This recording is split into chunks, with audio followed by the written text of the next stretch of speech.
Baik, kita awali pertemuan hari ini dengan basmalah. Bismillahirrahmanirrahim. Baik ya, soal pelatihan 2. Soal nomor 1, oke. Dalam metagenesis tumbuhan paku dikenal adanya antheridium dan archegonium. Berikut ini pernyataan yang benar terkait keduanya adalah. Baik ya. Masih ingat materi kelas 10 tentang tumbuhan paku ya atau Pteridinium. Dia memiliki metagenesis atau siklus hidup.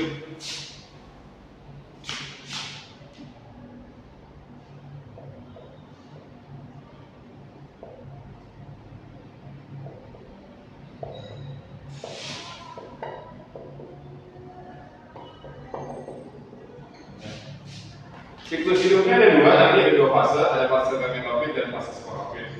Diawali pertama dari spora.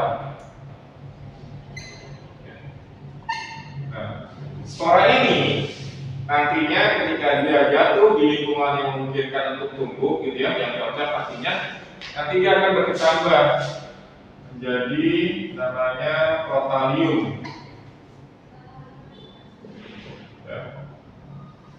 Dari protalium ini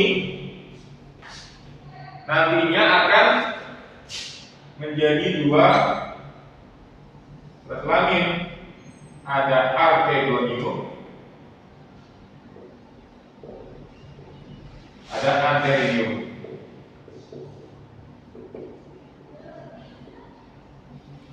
Yang archegonium akan menghasilkan sel gamet, yaitu ovum atau sel telur, dan antheridium menghasilkan spermatozoid.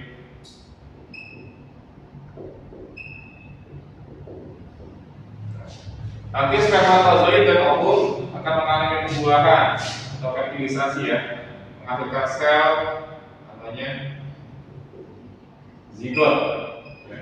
Jadi zigot itu umum sebutan ketika terjadi fertilisasi, pembuahan antara sel telur dengan sel sperma atau menghasilkan sel zigot. Nah, zigot ini akan tumbuh berkembang menjadi tumbuhan paku sejati ya. Jadi tumbuhan pakunya, tumbuhan paku sejatinya ya. Nah, kemudian nanti tumbuhan paku sejatinya ada daun penghasil spora namanya sporofil. Nah, sporofil.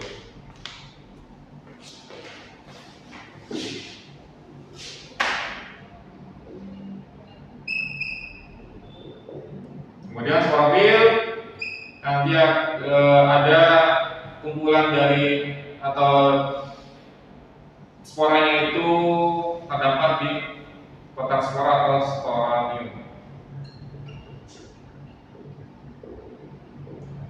Sporanium di dalamnya itu baru menghasilkan spora. Nah, ini siklus hidupnya. Tadi kami sampaikan ada dua fase di fasenya pengerjaannya. Ya. Yang pertama ini ada fase gametofit.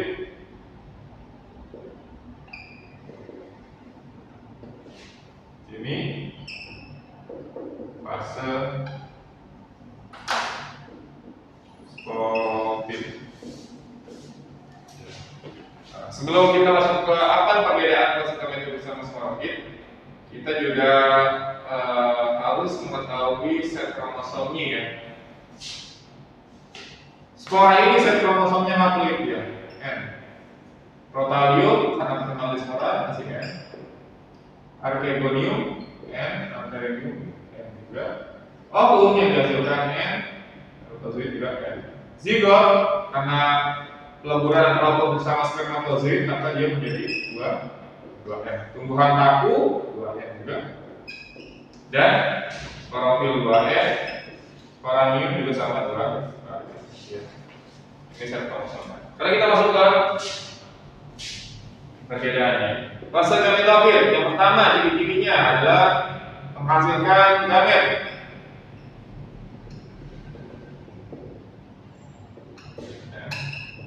fase menghasilkan gamet ini kan satu spermatozoid. Kemudian sel kromosomnya haploid atau N. Kemudian apalagi usianya pendek.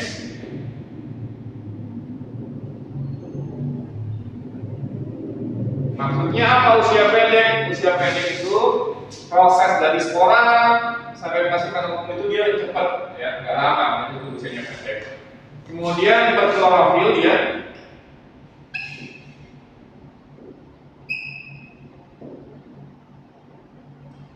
Satu lagi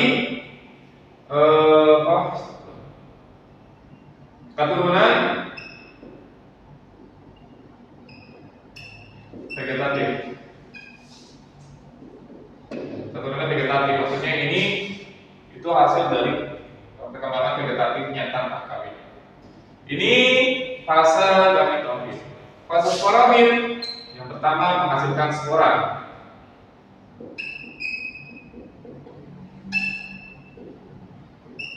Ini ya, ini akan menghasilkan spora. Kemudian yang kedua, sel kromosomnya diploid. Kalau dua ya. Usianya panjang. Kenapa usia panjang? Karena ditemukan tumbuhan paku sejatinya. Kalau ditemukan tumbuhan paku sejatinya, dia usianya panjang. Kemudian berklorofil,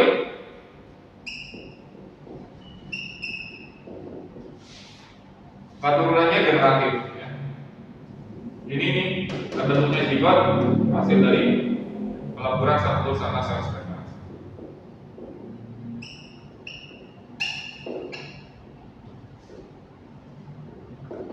Ya. Nah ini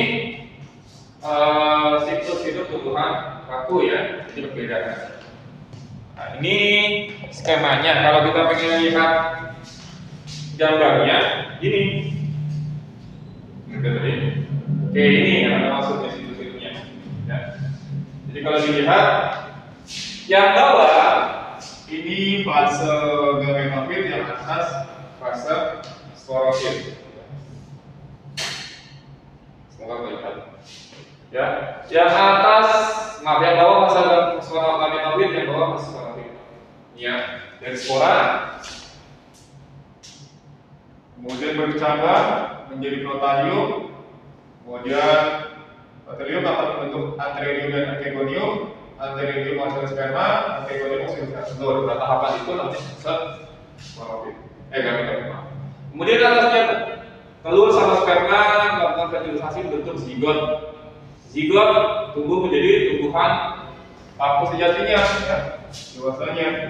Kemudian nanti di daun ya sporofilnya itu ini di bagian bawahnya ada kotak spora untuk namanya solus, kumpulan ya, kumpulan kotak spora atau kumpulan sporanium. Jadi kan sporanium di dalamnya banyak spora. Kumpulan dari sporanium namanya solus. Ya. Ini kaitannya dengan soal nomor 1 metode struktur paku. Jadi jawabannya ya, yang dimintakan antheridium sama archegonium. Dalam metode tumbuhan paku dikenal adanya antheridium dan archegonium. Jadi ini pernyataan yang benar terkait keduanya, yang menghasilkan gamet, ovum dan spermato. Baik, ini ya dokternya. Lanjut ya. Soal selanjutnya nomor 2. Mikroorganisme yang terlibat dalam pembuatan kapas tahan hama. Ya. Kapas tahan hama ini merupakan hasil dari produk bioteknologi yang namanya rekayasa genetika.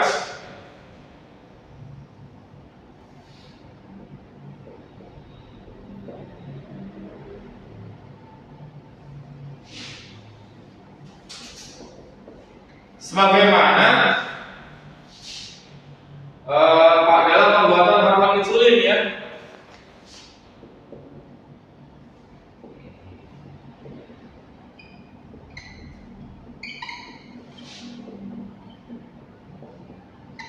Memanfaatkan apa? Bakteri apa?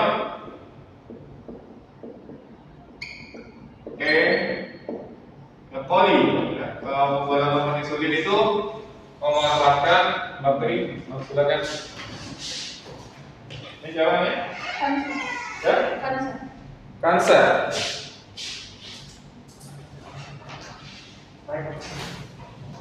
Siapa? Rain.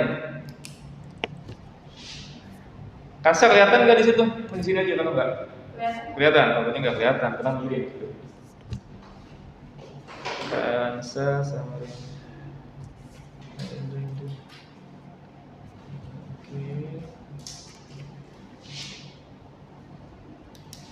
Gitu ya. Nah, ulang ya. Bagaimana pada pembuatan hormon insulin melibatkan bakteri ya. Dalam proses pembuatan kapas tengah juga sama ya, melibatkan bakteri ya dalam proses reagenetika. Tujuannya apa sih ya? Jadi dia melibatkan bakteri Bacillus thuringiensis. Bacillus thuringiensis ini gunanya adalah untuk mematikan hamanya. Maksudnya apa? Jadi ketika hamanya itu makan daunnya, ya, itu dia akan mati. Kenapa kok dia bisa mati? Karena akan mengubah ya, protoksin yang ada di dalam usus lambung, usus serangga itu, ya hama itu menjadi protoksin. Ya, protoksin menjadi toksin, menyebabkan kematian ulat pada daun yang memakan tumbuhan kapas, sehingga tidak sampai benar-benar habis ya. Setelah dia makan, kemudian itu akan menyebabkan kematian pada hama. Ya, jadi melibatkan bakteri Bacillus thuringiensis. Ya. Kalau Saccharomyces cerevisiae itu dimanfaatkan untuk pembuatan tapai, ya, tapai, kemudian bir, sake, Q, ya. Kemudian Lactobacillus casei ini untuk pembuatan yogurt bisa, Yakult bisa produknya ya. Kemudian Aspergillus oryzae itu bisa terlibat dalam pembuatan tempe, ya. Kecap juga bisa. E. coli tadi. Ini untuk soal membuat. Kita lanjut ke soal selanjutnya. Lapisan gabus pada batang tua tumbuhan dikotil berasal dari perkembangan ya. Jadi lapisan gabus sendiri namanya adalah velogen ya. Velogen gabus.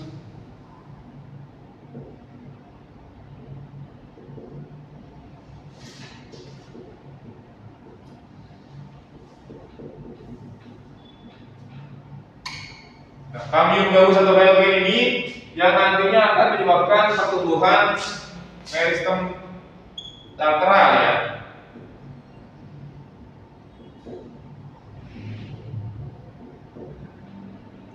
Atau meristem samping yang menyebabkan batangnya ya, batang menjadi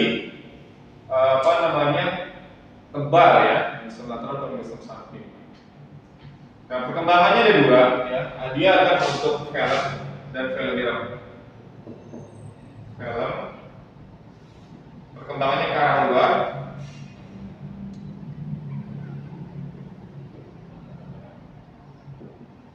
Kemudian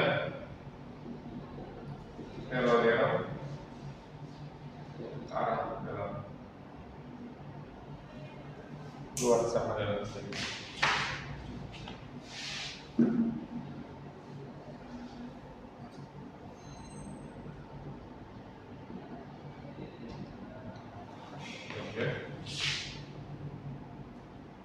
Jadi pada batang-batang kemudian gabus sebelumnya memasang yang nantinya akan menjadi lentisel atau lentisel. Ini ya.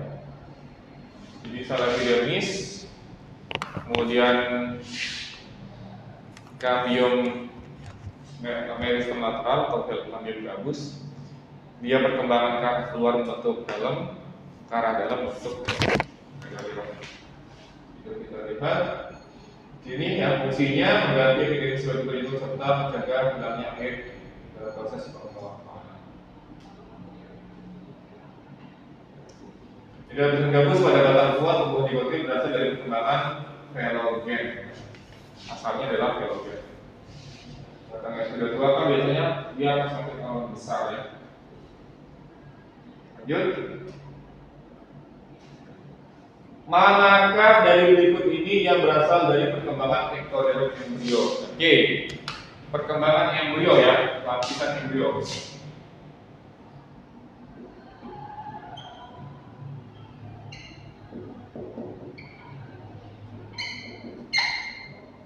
Ada 3.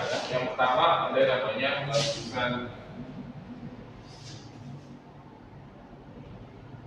ektoderm.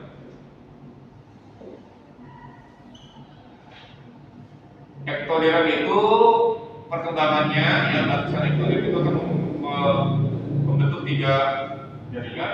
Singkatannya KIS ya. KIS ini singkatan dari kulit, indra, saraf. Itu lapisan ektoderm, ya, lapisan ektoderm dari embrio. Kemudian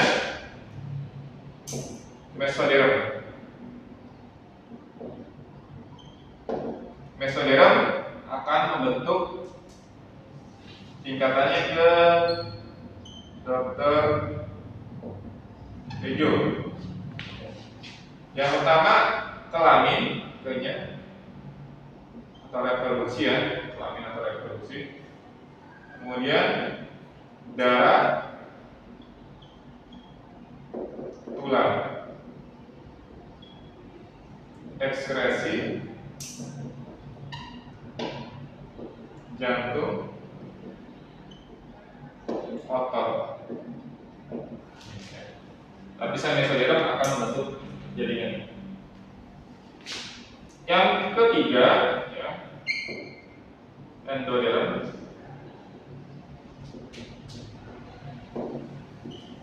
Singkatannya curhat, panas. Cernya pencernaan. Kemudian hati, pankreas, pernapasan. Ini jaringan-jaringan yang akan dibentuk yang akan mengalami perkembangan pada masa embrio ya. Jadi dalam soal katanya yang diminta lapisan ektoderm. Nah ini kan pilihannya kalau kulit itu salah. Jawabannya kulit, kulit dan juga jaringan salah. Nephron, ginjal dan sistem Harpers. Ginjal berarti sistem ekskresi kan? Harpers jadi tulang. Jadi saudara ya. Miofibril otot, plasma darah, otot, darah sama, saudara juga. Miometrium, uterus dan tulang rawan. Mio otot, tulang rawan sama, saudara. Usus alveolus ya, berarti usus pencernaan, alveolus sama seperti itu. Baik, lanjut. Ini yang terakhir mungkin ya. Maka habis ini kita bahas ke soal problem selnya.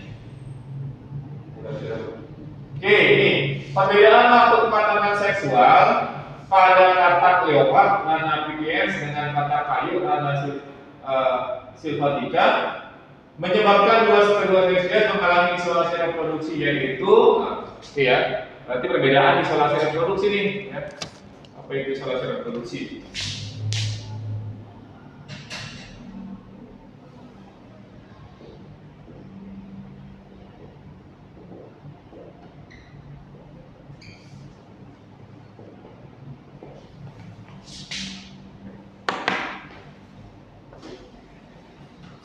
Nah ini ya. Jadi isolasi yang menyebabkan tidak terjadinya kawin walaupun dalam lingkungan ya. Tidak dapat kawin.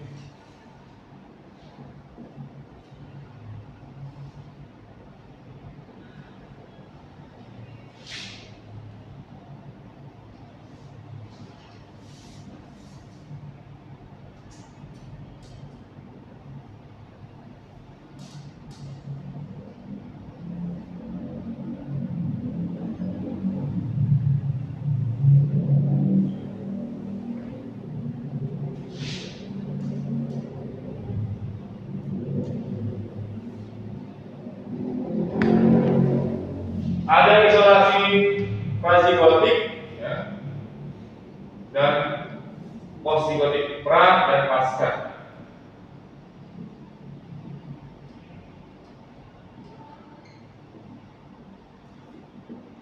Prazigotik berarti sebelum terbentuk zigot, ya.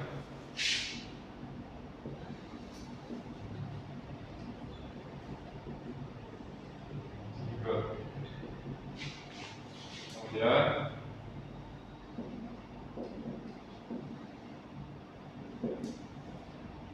postzigotik atau pasca, ya. Postzigotik setelah terbentuk zigot.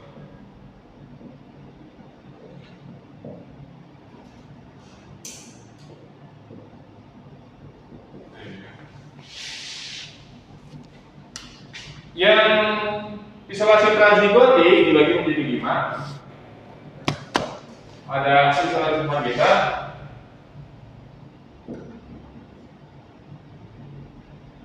atau spasial, berarti perbedaan tempat hidup, ya.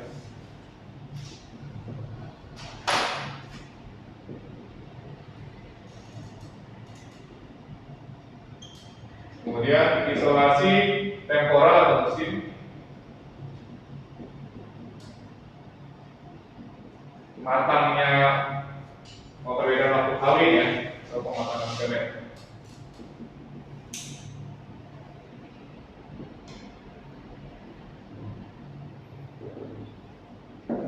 Kemudian mekanis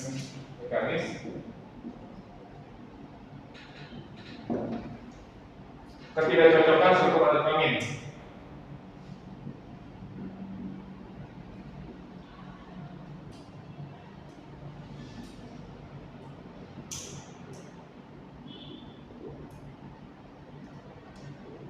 Kemudian tingkah laku,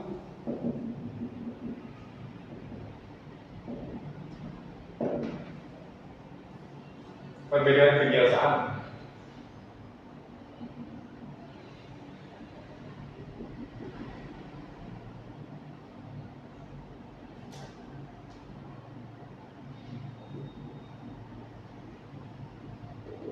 terakhir sosial gamet. Adanya inkompatibilitas, ketidakcocokan.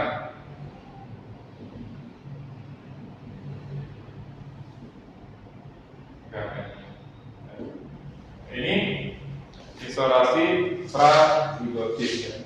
Sementara isolasi pasizigotik atau postzigotik ada 3.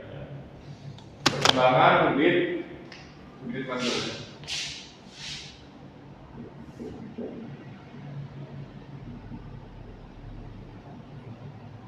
Jadi tidak berkembangnya embrio.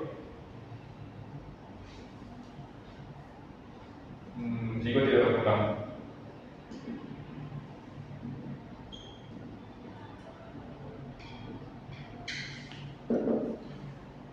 Tidak mampu bertahan hidup.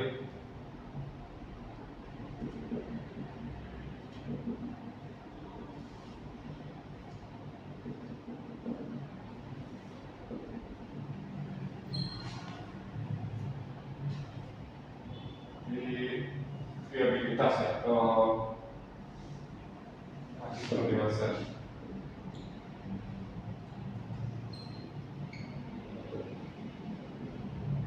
Oke, berarti isolasi yang bibit mandul.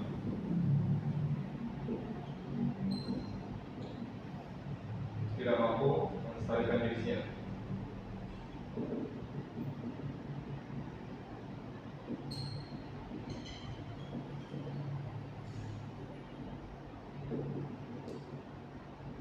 Ya, tidak mampu menghasilkan turunan, ini maksudnya.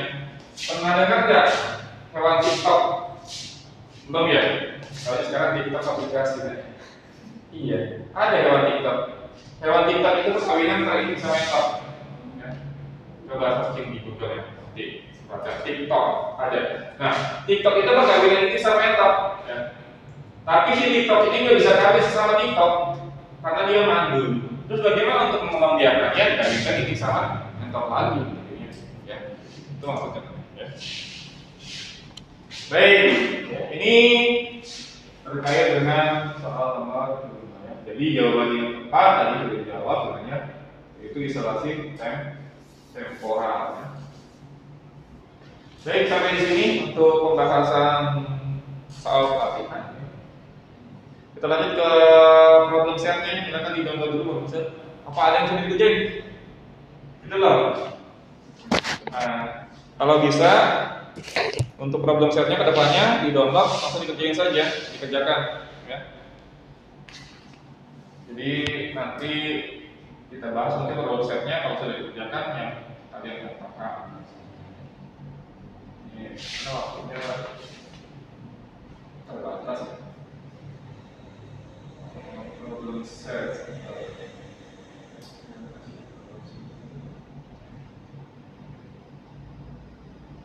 Problem set 3.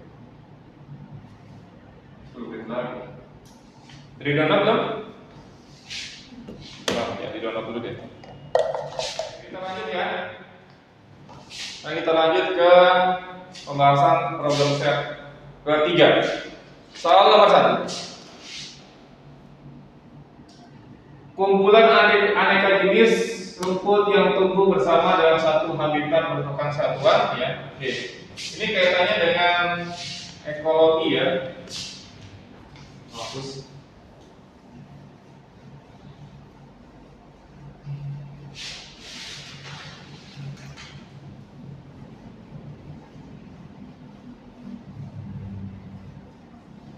Dalam sebuah ekologi atau ekologi, ya, itu ada struktur atau ada urutan-urutan, ya, urutan-urutan kehidupan konsep ekologi ini, ya. Mulai dari individu, ya, individu itu makhluk tunggal. Kalau misalkan kita bicara manusia, berarti satu orang, individu kan. Kemudian di atas individu populasi, kumpulan dari beberapa individu, lebih dari satu, ya. Misalkan sekumpulan siswa di dalam kelas, itu termasuknya populasi. Kemudian di atas populasi ada komunitas. Komunitas itu berbagai populasi spesies yang berbeda hidup bersama. Misalnya apa? Di sebuah taman, ya, berkumpul manusia dan juga ada berbagai macam tanaman-tanaman atau tumbuhan-tumbuhan. Dan itu maksudnya adalah komunitas. Ekosistem. Nah, ekosistem ini berarti ada interaksi antara faktor biotik makhluk hidup dengan faktor abiotiknya, ya. Itu ekosistem.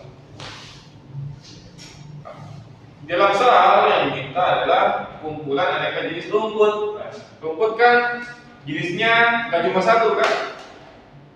Kalau ada rumput ilalang, rumput peti, ada rumput yang buat dipakai lapangan sepak bola, ya.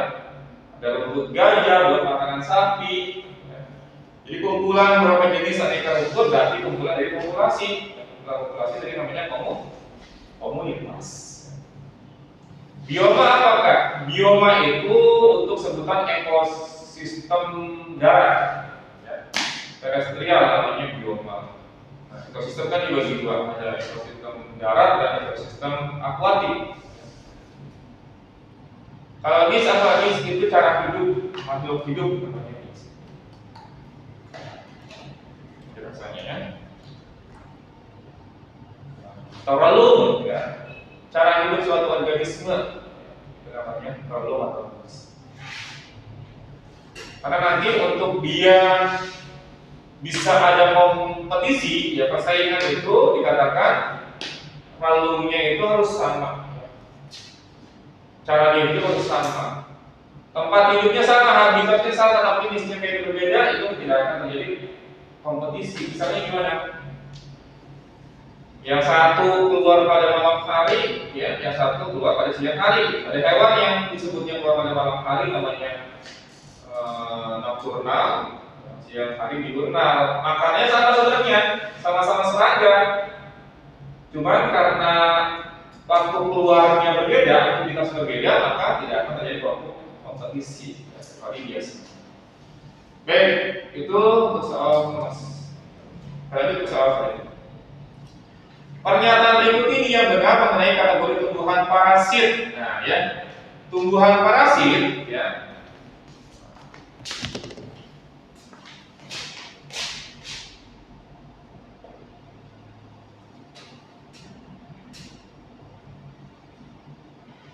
Apa ini tumbuhan parasit? Tumbuhan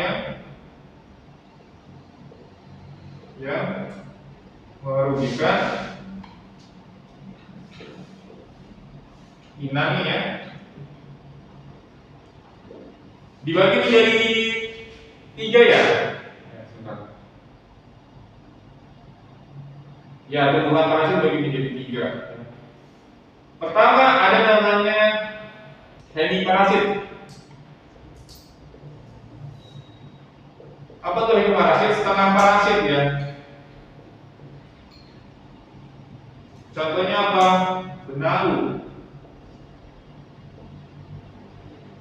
Benalu itu tumbuhan hijau ya. Tapi dia sifatnya parasit. Dia tetap menempel pada inangnya, tapi tidak semua kebutuhan hidupnya diambil dari inangnya. Yang dibutuhkan itu air yang diambil ya. Yang diambil itu dari inangnya air. Dia dibutuhkan untuk proses fotosintesis karena benalu itu tumbuhan hijau. Jadi dia bisa melakukan fotosintesis semuanya. Ya. Yang kedua ada namanya euparasit.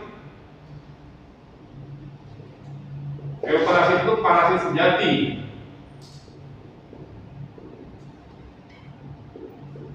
Atau mutlak ya, mutlak parasit. Semuanya kebutuhan hidupnya diambil dari inangnya. Contohnya apa? Tahu tali putri enggak?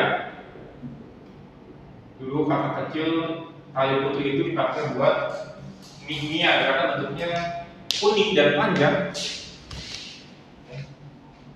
Nih tali putri ya. Jadi hidup di pohon teh-tehan, agar. Atau rafflesia. Bunga bangkai itu parasit yang mutlak, semua kebutuhannya diambil dari inangnya. Yang ketiga ada hiperparasit. Parasit pada parasit ya. Ada tumbuhan parasit, kemudian dia diparasitin sama parasit juga.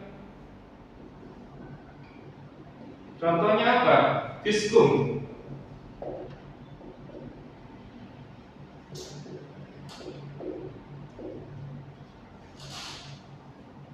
Ada benalu. Benalu parasit, tapi diparasitin sama viscum. Yang keempat ada namanya parasitoid. Kalau parasitoid ini lebih ke arah hewan sebenarnya.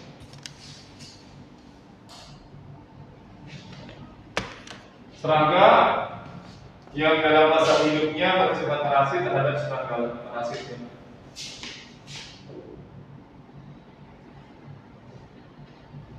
Masa hidup serangga.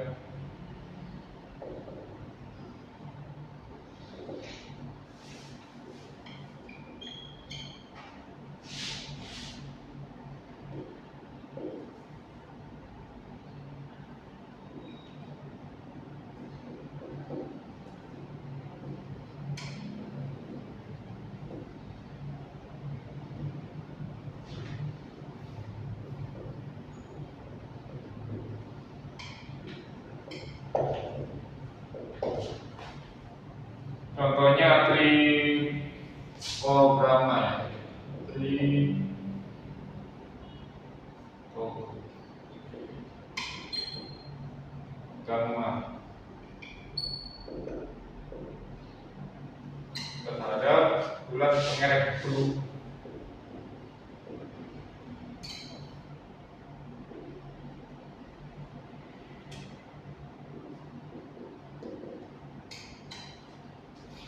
Ini ya, ini terkait dengan tumbuhan dan juga organisme sifatnya parasit. Jadi nggak semuanya itu ternyata sifatnya parasit mutlak. Mungkin kita sebelumnya tahu hanya parasit ya parasit umum saja. Tapi ternyata dibagi-bagi parasitnya. Ada hemiparasit, setengah parasit, contohnya menalu, euparasit, parasit sejati mutlak ya. Contohnya adalah tumbuhan hari putri yang biasanya ada hiperparasit, parasit pada parasit, tumbuhan tersebut pada menalu dan parasit baik misalnya. Ya. Lumut kerang terhadap parasit, lumut kerang termasuk parasit fakultatif. Parasit fakultatif itu parasit sebagian, dalam arti berarti ini parasit. Lumut kerang itu bukan parasit ya. Lumut kerang itu simbiosis mutualisme antara alga dengan jamur, ya, sama-sama saling membutuhkan. Cendana tidak digolongkan sebagai hemiparasit, dia bukan termasuk kelompok parasit. Tumbuhan kantung semar merupakan parasit fakultatif, dia juga bukan tumbuhan parasit, tapi dia tumbuhan pemakan serangga karena mengambil sumber nitrogen dari serangga. Kemudian tumbuhan tali putri merupakan parasit fakultatif. Tali putri seharusnya dia euparasit.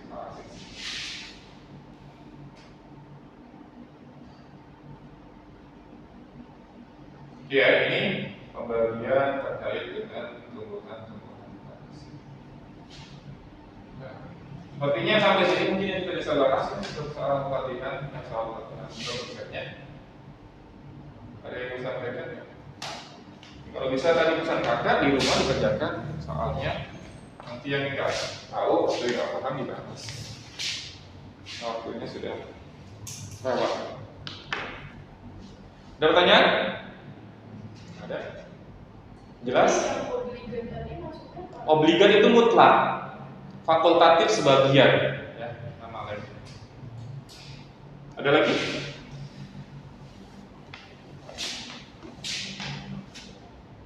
Baik, kalau tidak ada kita cukupkan pertemuan hari ini. Alhamdulillah. Alhamdulillah. Sekian. Wassalamualaikum warahmatullahi wabarakatuh.